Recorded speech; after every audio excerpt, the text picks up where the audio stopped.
بسم الله الرحمن الرحيم. اللهم صل على الحسن بن علي بن محمد البر التقي الصادق الوفي النور المضيء خازن علمك والمذكر بتوحيدك وولي أمرك وخلف أئمة الدين الهداة الراشدين والحجة على أهل الدنيا، فصل عليه يا رب أفضل ما صليت على أحد من أصفيائك وحججك وأولاد رسلك يا إله العالمين. صلوات. اللهم صل على محمد وعلى محمد. روي عن الإمام أبي محمد الحسن بن علي الزكي العسكري عليهما الصلاة والسلام أنه قال: خصلتان ليس فوقهما شيء، الإيمان بالله ونفع الإخوان. On a day of this blessed month of Rabi' al-Thani or Rabi' al-Akhir, and in the city of the Holy Prophet sallallahu alayhi wa alihi wa sallam, al-Madinah al-Munawwara, the family of the Prophet sallallahu alayhi wa alihi were blessed with the birth of the 11th Imam of the Imams of the Muslims, and that is Al-Imam Abi Muhammad Al-Hasan ibn Ali Al-Zaki Al-Askari alayhi alaf al-tahiyyati wal-thana'i wal-salam. This Imam, who was going to take his role as the 11th leader of the Muslims and of all of mankind in representing Allah subhanahu wa ta'ala. This Imam whom Allah Azza wa Jal describes in a divine narration or so-called Hadith Qudsi by saying that this Imam is the one who guides to my path and the one who is the treasurer of my knowledge. Ad-da'i ila sabili wal-khazinu li'ilmi. Allah subhanahu wa ta'ala describes this Imam as. And so congratulations to you all on this auspicious occasion.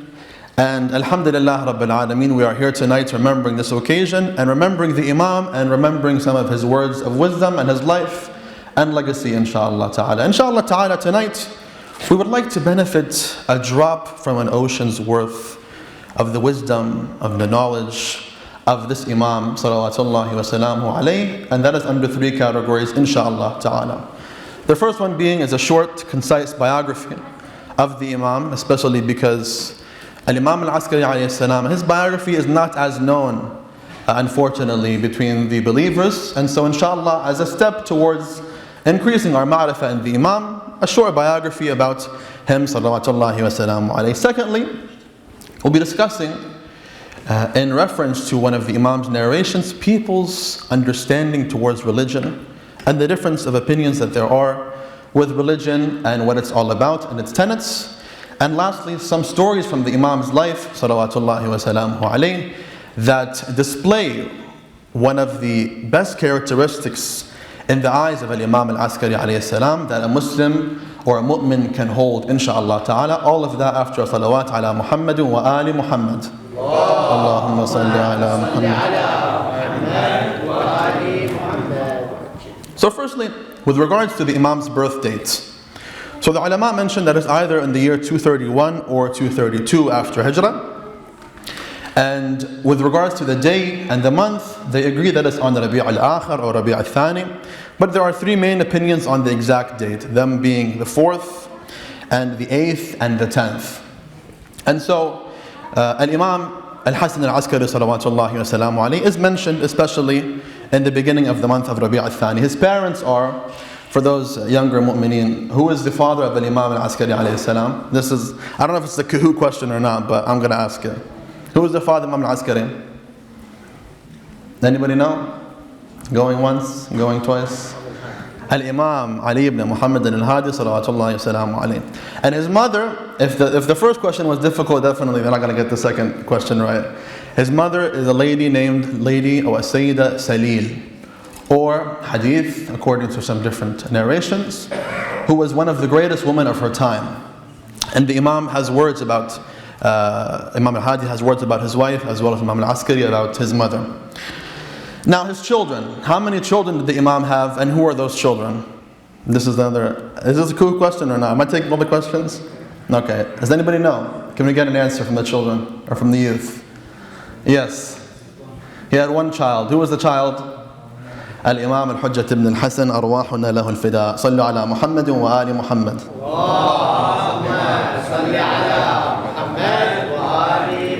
So yes, the ulama say that the Imam al-Askari salawatullahi salamu alayhi only had one child, and he is the Imam of our time, ajalallahu ta'ala farajahu sharif. Every Imam has certain alqab that he's known by, certain titles he is known by. So for example, al-Imam al-Hassan is known as al-Hassan al-Mujtaba. That's his title, his most famous title perhaps. Al-Imam al-Askari salawatullahi salamu alayhi, in fact, when we say al-Imam al-Askari, that itself is one of his titles. He had some titles as well. One of them was as-Samit, perhaps, which means the quiet one, perhaps because of the conditions he was in. He was not allowed to be as vocal and not allowed to speak as much to people in public. One of them is al-Hadi, the one who guides. And of course the Imam salawatullahi alayhim are all hudat and guides to the religion. One of them is al-Rafiq, the compassionate one.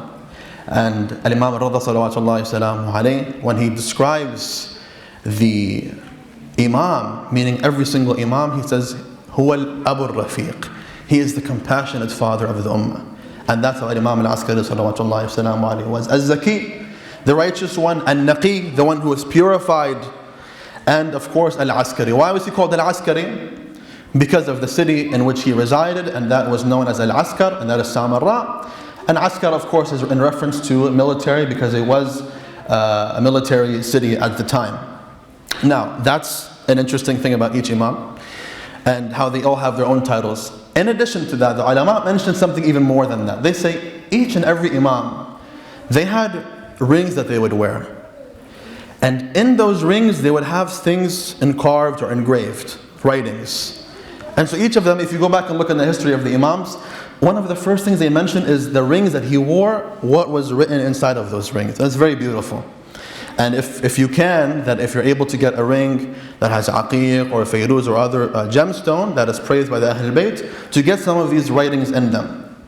The Imam, one of the ulama mentioned, he had in one of his rings this line, Subhana man lahu maqalidu samawati wal arth. Glorified, exalted is the one in whose hands the keys to the heavens and the earth are in. Meaning Allah Azza wa Jal, everything is in his hands. And the second one, according to some ulama, in one of his rings was written, Inna Allah shaheed. Allah subhanahu wa ta'ala is all witnessing. Perhaps we can take from just this, the inscriptions in the Imam's rings, that he's referring to the plan of the a'da and of the enemies of Ahlul Bayt, and how they wanted to end the lineage of Ahlul Bayt salawatullahi alayhim and the Imams, yet everything is in the eyes of Allah Azza wa Jal. And that Allah subhanahu wa ta'ala, everything is in His hands. People have their plans, but Allah subhanahu wa ta'ala has His own plans.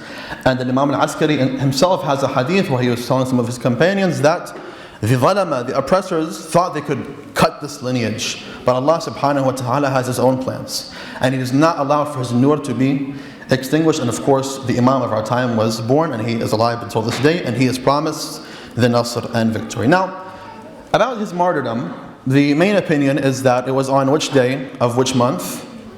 It was on the 8th of the month of Rabi' al-Awwal. So just about a month ago was the Shahada of Imam al-Askari salawatullahi salamu alayhi in the year 260 after Hijrah. So if you count it, 231 to 232 to 260, 28, 29 years, the Imam salawatullahi salamu alayhi reached his Shahada and returned to his Lord Azza wa Jal.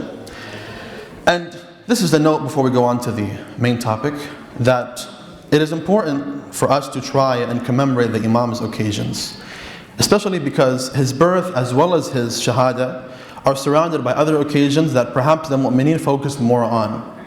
And so for example, with regards to the Imam's birth, some of the mu'mineen were reviving the first narration, the strong narration of the Shahada of Sayyidah Fatima az-Zahra salawatullahi wa salamu alayha, right? And that has its day. That was on the 10th of Rabi' al-Thani, according to some narrations. And then when it comes to his Shahada as well, it is which day? The 8th of Rabi', which is right before the 9th of Rabi', which is Farhat al-Zahra, right? And so we should try that, even though these events of the Imam, his birth and his death, are near other events, to give his birth and death not its right, but to give it some recognition and to revive it. And so alhamdulillah rabbil alameen, I would like to commend the mu'mineen who are in charge of holding and gathering and organizing this majlis, that we had the tawfiq and they had the tawfiq to revive this occasion of Imam and Hassan al-Askari. Sallu ala Muhammad wa ali Muhammad. Allahumma salli ala Muhammad. Inshallah, in that was something for us all to learn from. Now, we would like to talk about something tonight, inshallah, which is based off of one of the ahadith of the Imam al-Askari salawatullahi wassalamu alayhi. But before we do that, an introduction. Everybody, most people have their own view on what religion is. And this is not just with regards to Muslims and non-Muslims as well. But we see this with Muslims, we see this with Shia, and even people of different faiths. They have their own view on what the essence of religion is, what the priorities of the religion are, and what makes one, for example, a true abider to that religion. Somebody who truly can be called a fill in the blank, a Muslim, a Christian, a Shia, right?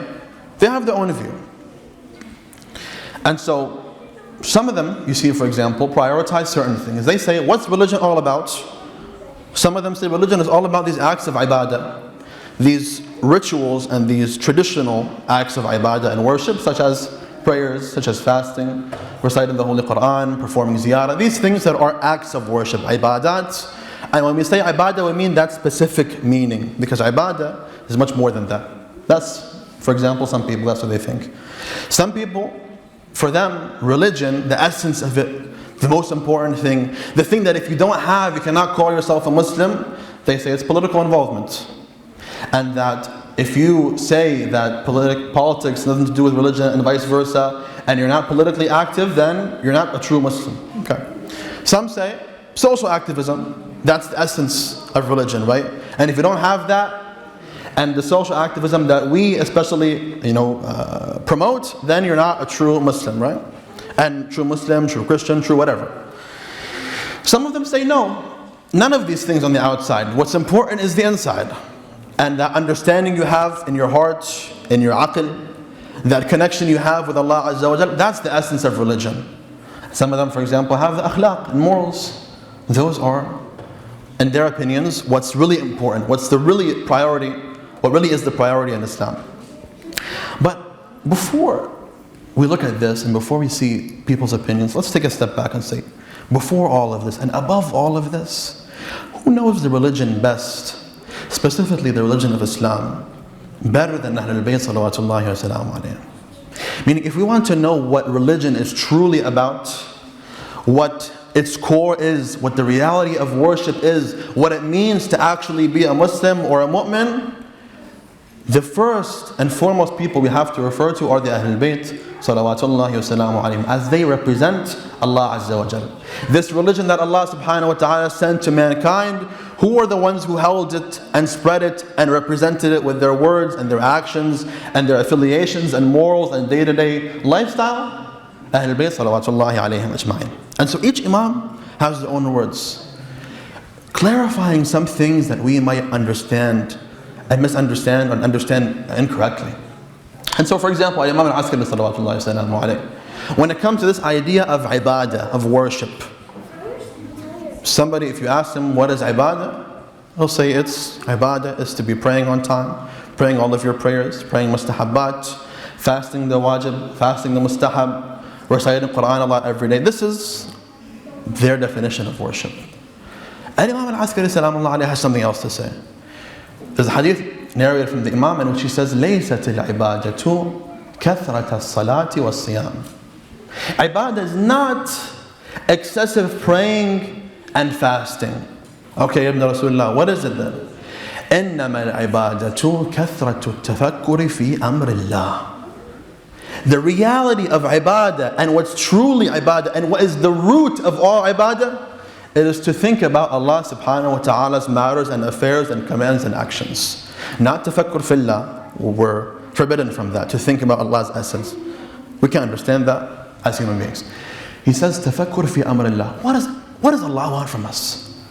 Why were we even created in the first place? When Allah subhanahu wa ta'ala put us in this world, He put us in these difficulties, He put us in these circumstances, especially brothers and sisters at times like this. When we're seeing things and reality happening around the world, we're like, where are things going? How is Allah allowing for this to happen? This is how some of us think, right? What does Allah want from us? Does He have a problem? This is how some people think. And some people might not want to face that reality, but this is the reality. This is how people think. What does Allah want from us? Why was I created? Would there have been a difference if I was created and not created? Right? التفكر في أمر الله. The hadith says that may Allah subhanahu wa ta'ala bless the one who thinks about and contemplates upon where he came from, where he is, and where he's going. And some hadiths say, think about what Allah wants from you. And so كثرة التفكر في أمر الله, that's the real ibadah. Because when you know, one of the reasons is this, because when you know why you were sent on this earth, then salah makes sense. Then siyam makes sense. Then these acts of worship make sense. But the person who does these acts of ibadah without understanding, there isn't a true value to them. And so Imam As-Sadiq salawatullahi salam alayhi says in a hadith of his, كان أكثر عبادة أبي ذر التفكر. Abu Dhar, one of the greatest companions of Rasulullah sallallahu alayhi wa sallam, what was the most act of worship that he performed? Imam As-Sadiq says it was not fasting, it was not praying, it was not Quran, none of these things, as great as they are. Most of his ibadah was contemplation and thinking. And that contemplation and thinking takes you from one place to a whole other place. Those moments of thinking, didn't they take Al-Hur from where he was to where he ended up being? That's thinking. Not sometimes we get too caught up with the actions, the outside, the apparent of everything. But we don't take a step back and say, why am I doing all of this? What is the purpose of all this? Why am I actually here? What is the benefit of these things? Why do I have to obey Allah Azza wa Jal, right? And you ask these questions and you want to reach the answer. Now you ask them just for the sake of running away from responsibilities, right? So ibadah is an idea. The Imam says this is the correct understanding of ibadah. Another hadith. Salli ala Muhammad wa ali Muhammad.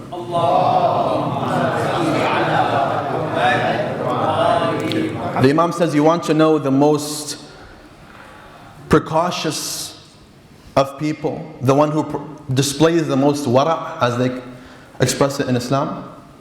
The Imam says, أَوْرَعُ النَّاسِ مَنْ وَقَفَ عَنْدَ الشُّبْهَةِ. The one who has the most wara', not the one who is always skeptical about things. The one who, when they get to a shubha, something that's not clear to them, they take a step back. Okay, wait. I don't know if this news that I'm hearing is right. Okay, wait. This food, I don't know if the way that I heard it's halal makes it permissible for me to eat from. And so they take a step back. Wait, I don't know in these current events what my responsibility is. You don't take a step back and say, okay, then I don't want to busy myself or bother myself with this, so I'm just going to leave it. Some things you can. Okay, for example, you go to a restaurant, you don't know if it's halal or haram. Okay, take a step back. You don't have to eat from that restaurant, so you can go somewhere else. But some things, you say, oh, I don't know what my responsibility is in salah if I have a doubt, so I'm just going to keep on going with my salah. No, you have to take a step back and understand what your responsibility is. And so you take a step back and then you go search. Not take a step back and then take a step back and then take a step back and then just your whole life is skepticalism and that's it. You take a step back because you want to know what your responsibility is, how to go about this thing the right way. That's what the Imam says. أَعْبَدُ النَّاسِ مَنْ أَقَامَ عَلَى الْفَرَائِضِ. You want to know who is the most worshipping of people? The one who fulfills his wajibat. And unfortunately, brothers and sisters, some people, they think that ibadah and seeking nearness to Allah Azza wa Jal, there's like secrets to it, and there's like a mystical way, and there's things that people don't know, and they want to know the secret, the shortcut. The answer is very simple. You have this risala amaliyah that has wajib, haram, mustahab, makruh. This wajibat mentioned in it, you do it. This is it. It might be bitter for some people to hear and to accept, because these things, they require for me to actually sit down and learn, and I have to care about my prayers and fast and whatnot. But you want to be a habit of Allah, this is how you do it. The Imam continues, أَزْهَدُ النَّاسِ مَنْ تَرَكَ الْحَرَامِ. The most ascetic of people, the one who has the most zuhd, is not the one who says, I'm not going to have any money, I'm not going to have any wealth, I'm not going to have a nice life. The one who avoids haram, he is zahid. You see how there's things that we think of in a certain way, and we have a certain definition to them, but the Imam has another definition to them. And lastly, the Imam says, أَشَدُّ النَّاسِ اجْتِهَادًا مَنْ تَرَكَ الذُّنُوبِ. The one who puts the most effort in this dunya in the correct cause is the one who avoids sins. Salli ala Muhammad wa ali Muhammad.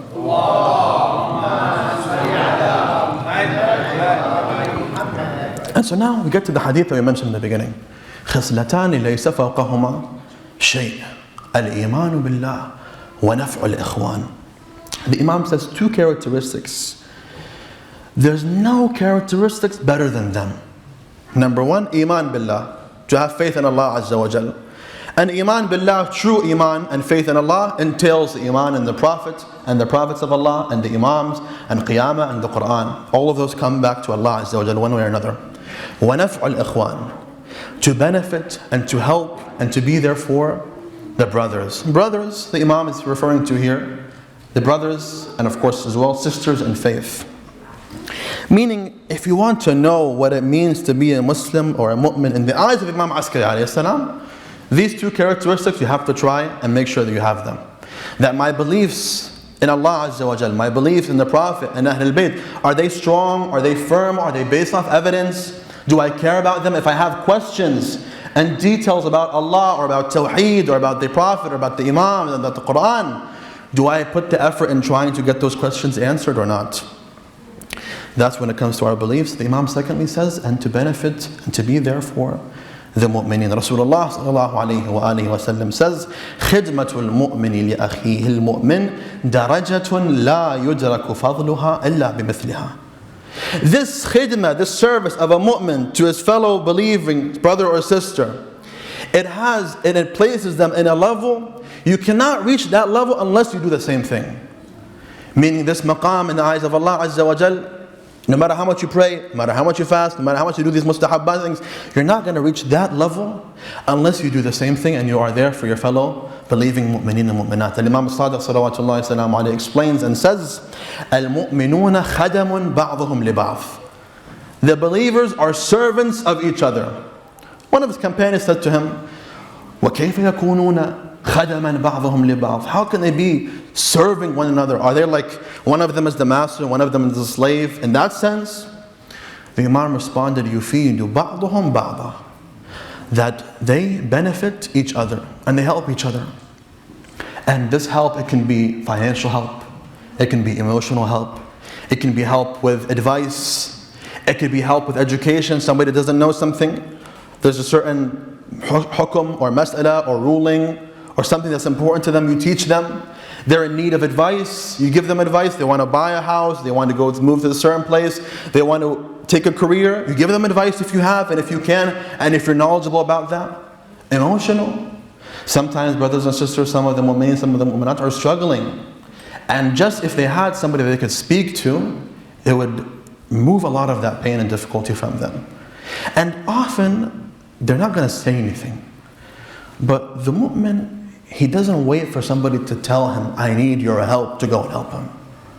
You see, this person's off.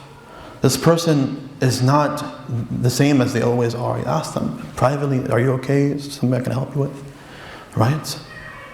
Financial as well. Those brothers and mu'mineen and mu'minat who have financial abilities to help out those in need. These are all ways that the mu'mineen can benefit each other. And why is that so important? And what makes this important? It's because of the wilayah that they share together. That the strongest connection and the strongest identity and the realest one and the one that's the most authentic is that identity of the wilayah of Allah and the Prophet and Ahlul Bayt. That brings people the closest together. Because you might be from different ethnicities, might be from different countries, but these are all things that don't have actual importance. Yani when it comes to heaven and hell and akhirah and the eyes of Allah, He's not going to say, what race are you? What's actually important is your belief. And that wilayah that you share with the mu'mineen. You all believe in Allah, you all believe in the Prophet, you all believe in Ahlul Bayt. That brings you together, and therefore you have responsibilities towards each other first and foremost. We have responsibilities towards non-Muslims, towards non-Shia, and towards others, even people who are not Ahlul Kitab. But there's nothing like the responsibility and the rights of the mu'min on each other, one of them on the other. And so Imam Hassan Askari sallallahu teaches us this, and we'll mention some stories from his life, and inshallah we'll end with them. Sallu ala Muhammad wa ali Muhammad. Allahumma salli ala Muhammad. I didn't ask how much time I have. Right now it's 27 minutes. How much more do I have left? على راحتي? Okay, we're going to be here for another 2 hours. صلوا على محمد وعلى محمد. اللهم صل على محمد وعلى محمد. One day, a man by the name of, or his title was Abu al-Abbas, Muhammad ibn al-Qasim, one of the companions of Imam Askari salawatullahi salamu alayhi, was sitting with the Imam. It seemed like the Imam had a class or a majlis or something. And so he was speaking. This man got thirsty, as we just saw a bit ago. One of the mu'mineen helped one of the mu'mineen with his thirst. He got thirsty, but he said, I was so keen on listening to the words of the Imams, I didn't want to get up and get some water and miss some of the words of the Imam. The narrator says, وَلَمْ تَطِبْ نَفْسِي أَنْ يَفُوتَنِي حَدِيثُهُ. My nafs, my soul was not okay with me leaving and missing some of the words of the Imam. So I didn't say anything. وَصَبَرْتُ عَلَى الْعَطَشِ. I was patient with this thirst. This man says that the Imam al-Askari salamullah alayhi قطع الكلام. He stopped talking. He paused and he told his servant, يا غلام اسقي أبا العباس ماءً. Abu al-Abbas, this companion of mine, he's thirsty. Give him some water. Something simple like that. But some of us may think the Imam stopped his whole class just to get his servant to give water to somebody, because this person is a mu'min and he was in need of something as small as that. That's one. Now how did he know? Was it his ghaibi knowledge? Was it because it was clear he was thirsty? That's something else. But the Imam says, give him water. And so he did. That's the first story. Second story. One day, a man, one of the companions of the Imam by the name of Abu Hashim al-Ja'fari, a very famous companion of Imam al-Askari, perhaps the most famous of his companions. He says that I was in a financial difficulty and I wanted to request some help from Imam al-Askari alayhi salam. But he says I was embarrassed to, and I was ashamed to go and ask the Imam why. Perhaps it could be that he had already asked him for help. Perhaps it could be he thinks that the Imam doesn't have money to help him. Perhaps. Or it could be just because he's the Imam, and when you're faced someone like that, you can't ask them for things like that. You just don't feel right asking them for money or for help. You just think that the only thing you can do is just say salam to them and respect them and leave. But the Imams weren't like that. Some people, when they get certain political power or certain status in society, that's it. You have to talk to them, make an appointment 3 months in advance. But the Imams themselves, with their great status in the eyes of Allah Azza wa Jalla, were the most humble of people. And they were the most accessible of people. This man, Abu Hashim al-Ja'fari, he says, I wanted to ask the Imam for help, but I was too embarrassed. So I went back home. He says, as I got home, one of the servants of Imam al-Askari salawatullahi wa salamu alayhi approached me with 100 golden dinar. And he gave me with that a letter. Written on it was the following: إذا كانت لك حاجة فلا تستحي ولا تحتشم واطلبها فإنك ترى ما تحب إن شاء الله. He says, oh Abu Hashim, I'm sending you this money, and if you ever need something from me, don't be embarrassed to ask. Don't be shy to ask. And ask it from me, and inshallah you'll see what you like. This is how accessible the Imams were. This is how keen they were on helping the fellow believers and mu'mineen and mu'minat. One story, Al-Imam al-Askari salawatullahi salamu alayhi, at his time was a poet, a famous poet who worked for the government. But perhaps this poet was a mu'min and a muwali, because as we know in history, sometimes the Imams had certain people working for them in the government undercover, right? And this is a whole topic which can be discussed in classes and classes. He says that one day my wife gave birth to a son, to a boy. But of course, a child needs clothes, and needs stuff to take care of it, right? It comes with some costs itself, right? And he says, I wasn't in a good financial situation at the time. So I wrote to some of my friends, asking them for help. Can you help me? I need some money, I need some support. None of them answered, and none of them gave him help. And so, anybody who had the tawfiq of being with Ahlul Bayt knows that that house is the most generous of houses. That home of the Prophet ﷺ, if you need help, that is the first house you have to go. And even now, brothers and sisters, those who have hajat, those who have needs, before everything, you ask Allah subhanahu wa ta'ala through the Ahlul Bayt ﷺ, and you will see what you like. And so he says, I went to Imam al-Askari's home, but again, this person, he said, I'm too embarrassed to ask him. So he said, I'm going to start walking around his home. And if he sees me, he'll get the idea and he'll help me. And so he was walking, he said, and the Imam sent out one of his companions to the door, and he gave him a pouch of 400 silver dirham, silver coins. And then he told him, يقول لك سيدي, my master, Imam Askari salawatullahi wasalamu alayhi, says to you, أنفق هذه على المولود بارك الله لك فيه. Take this money and use it on that child that was just born. And may Allah subhanahu wa ta'ala bless you through this child of yours. These stories, sometimes we mention them to show the point of how the Imam had unseen knowledge. True. But there's also a big lesson in there, how the Imam was so keen on being there for the mu'mineen and mu'minat that were in need of help. Salli ala Muhammad wa ali Muhammad.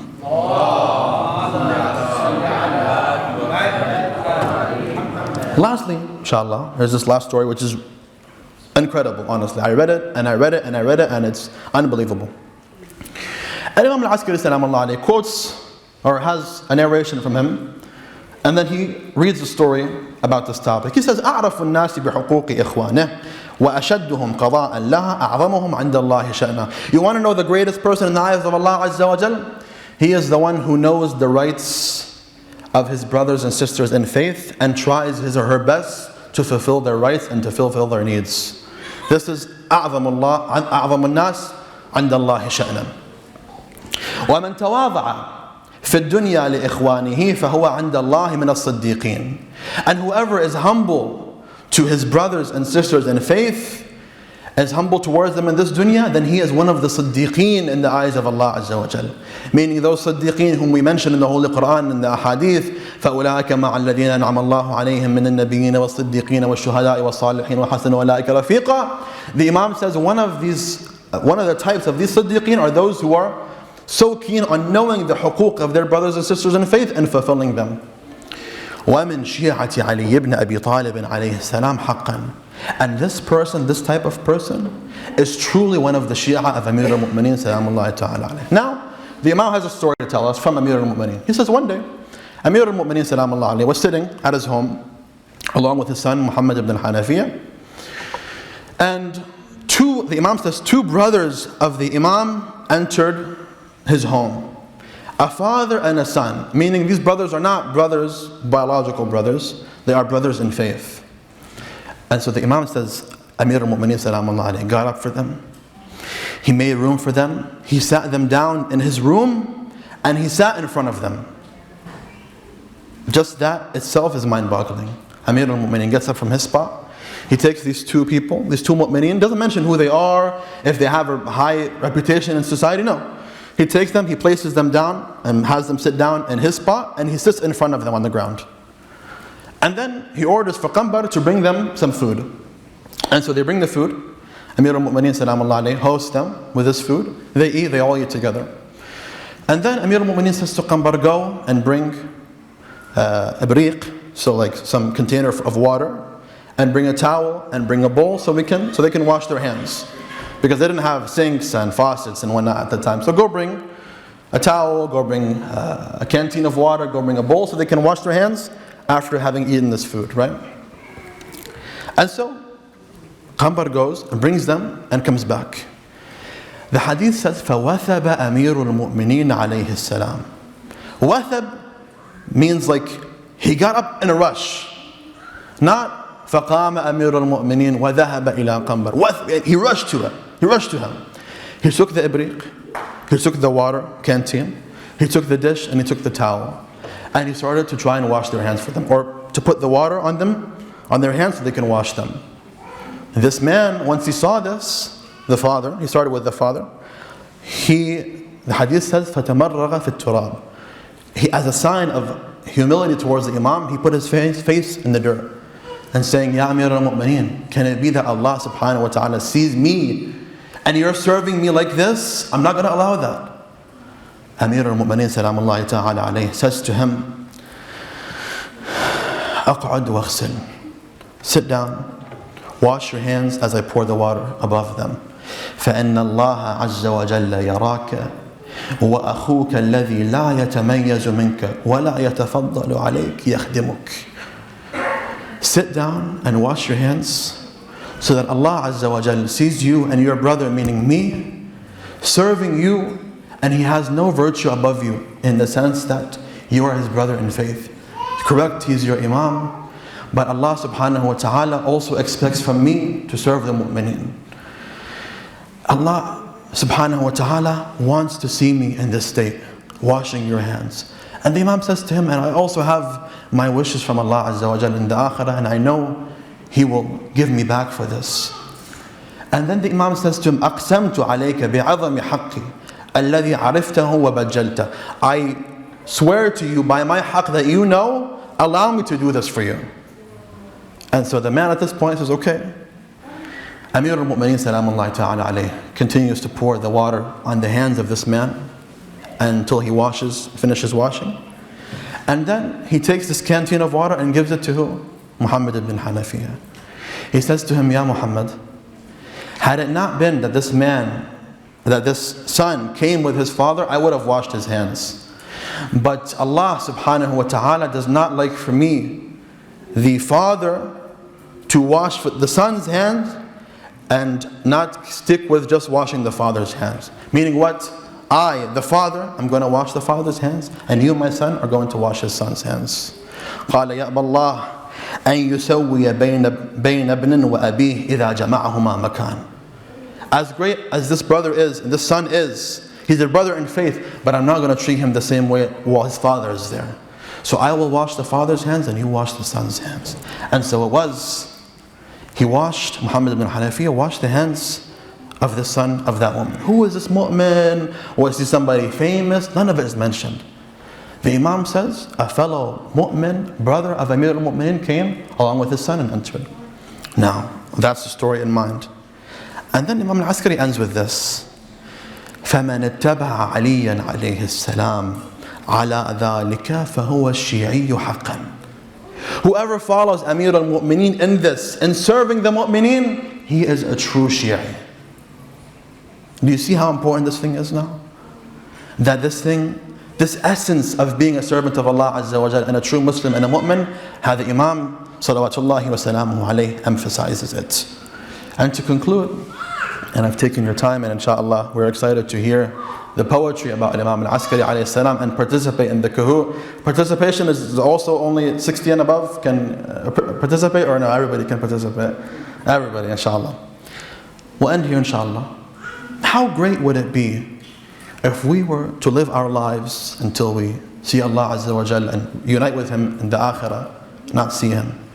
Unite with Him and return to Him. Having tried in this dunya to understand His religion correctly and tried to implement it.